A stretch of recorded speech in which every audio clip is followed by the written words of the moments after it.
Hello বন্ধুরা, আমি এসে গেছি সুপ্রিয়ার প্রাণভরা থেকে আবার তোমাদের কাছে। তোমরা কেমন আছো? নিশ্চয়ই খুব ভালো আছো, আমিও ভালো আছি।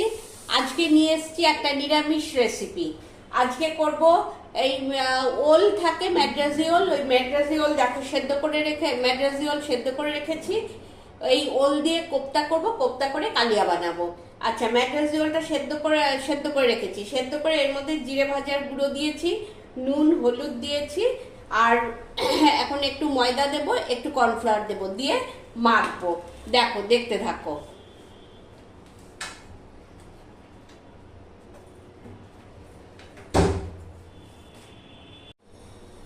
এই দেখো, এই ম্যাগাজিওটা আমি চটকে নিলাম নুন হলুদ জিরে ভাজার গুঁড়ো দিয়ে। এবার এর মধ্যে দেব কর্নফ্লাওয়ার, বেশি দেব না, অল্পই কর্নফ্লাওয়ার দেব, আর একটু ময়দা দেব যাতে বানটা চলে আসে, ব্যাস। আর দেব না। এই যে এটা দিয়ে এবার চটকে নিচ্ছি।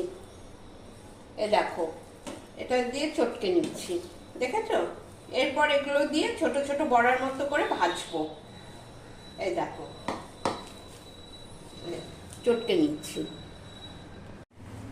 এই দেখো, তেল গরম হয়ে গেছে, তেল কড়াইতে দিয়েছি, তেল গরম হয়ে গেছে। হাতে একটু তেল মেখে নেবে, তা নাহলে এটা চটচট করবে, হাতে লেগে যাবে। এবার একটু একটু করে গোল পাকিয়ে এগুলো কোপ্তার মতো ভাজবো। এই দেখো, এই যে এরম করে করে গোল পাকিয়ে ভাজবো। গোল পাকাতে পারো, চ্যাপটাও করতে পারো, আমি আবার একটু চ্যাপটা করে দিলাম। এরম করে ভাজবো।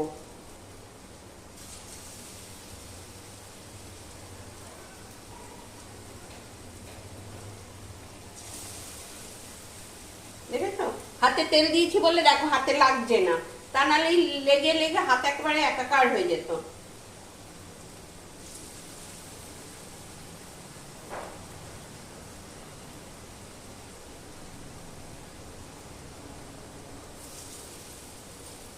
আবার একটু তেল মেখে নিই, আবার তেলটা শুকিয়ে যায় তো, একটু তেল দিয়ে দিলাম।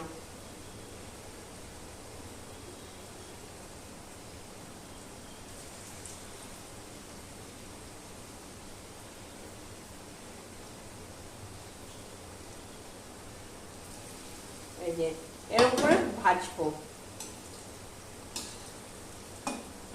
এই দেখো, দেখেছো? একটু উল্টে দেবে, নিচটা হয়ে গেলে একটু উল্টে দেবে। আমি একটু সিমে করে নিয়েছি, তা নাহলে ওপরটা তেতে যাবে, ভেতরটা কাঁচা কাঁচা থাকবে। ওই জন্য আমি একটু সিমে করে দিয়ে ভাজছি।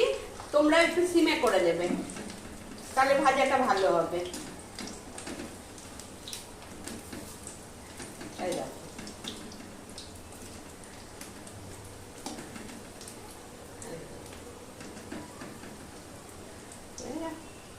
এরকম ভাবে ভাজবে।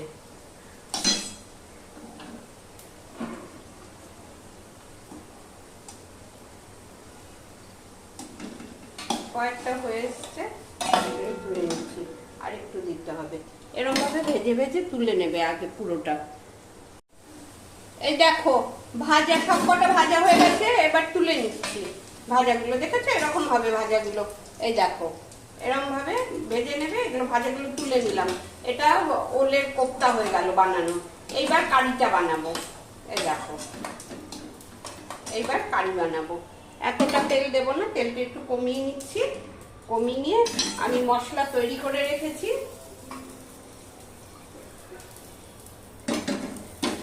এই দেখো, আমি মশলা তৈরি করে রেখেছি।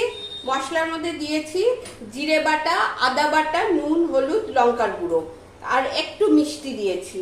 এই দিয়ে আমার মশলা তৈরি হয়ে গেছে। একটু একটা তেজপাতা ফোড়ন দেব, দিয়ে এবার মশলাটা ঢেলে দেব।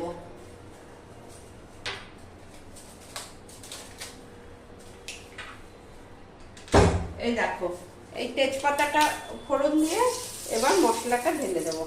এই যে মশলাতে একটু জল দিয়ে একটু ভিজিয়ে নিয়েছি। এই যে মশলাটা দিয়ে দিচ্ছি।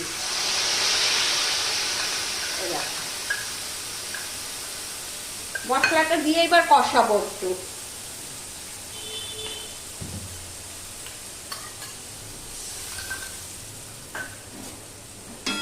একটু গ্যাসটা বাড়িয়ে দিলাম, মশলাটা একটু কষিয়ে নেব, তা নাহলে কাঁচা জিরের গন্ধটা করবে তো, ওই জন্য একটু মশলা কষিয়ে নেব। একটু টমেটো দিও, যদি টমেটো না থাকে টমেটো সস দিও। আমি একটু টমেটো সস দিই, কারণ আমার মনে হয় টমেটো সসের টেস্টটা বেশি ওঠে, ওই জন্য একটু টমেটো সস দিয়ে দেবো।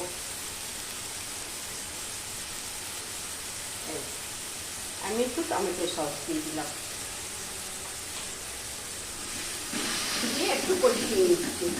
এটা একটু ভালো করে কষিয়ে নিচ্ছি যাতে কাঁচা জিরে গন্ধটা চলে যায়। এটা করে খেয়েও দেখো, এটা খুব ভালো লাগে। আমি এক সময় অনেক দিন আগে একবার মাছের প্রবলেম হয়েছিল, মাছ খাওয়া বন্ধ হয়ে গেছিল, আর বিয়ে বাড়িতে এই একটা আইটেম করেছিল, ওলের কোপ্তার কারি। সেটা খেয়েই আমি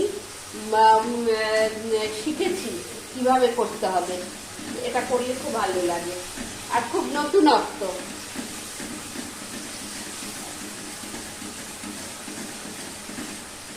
এবার একটু গরম মশলা দিয়ে দেবো এর মধ্যে।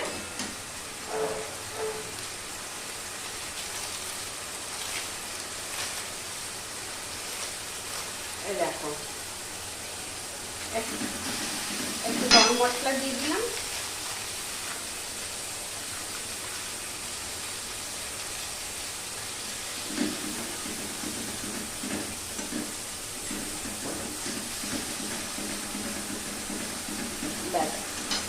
এবার কষানো হয়ে গেছে,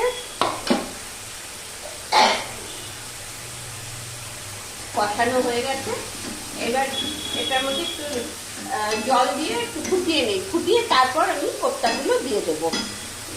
এই দেখো,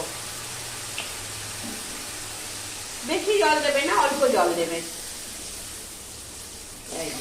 জলটা একটু ফুটে উঠলে আমি কোপ্তাগুলো দিয়ে দেবো।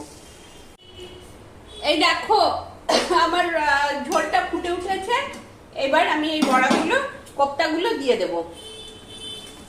এই যে কোপ্তাগুলো দিয়ে দিলাম, একটু ফুটলেই বন্ধ করে দেব, কারণ তা নাহলে কোপ্তাগুলো বেশি নরম হয়ে ঘেটে যাবে। এইভাবে করবে, খেতে খুব ভালো হয়।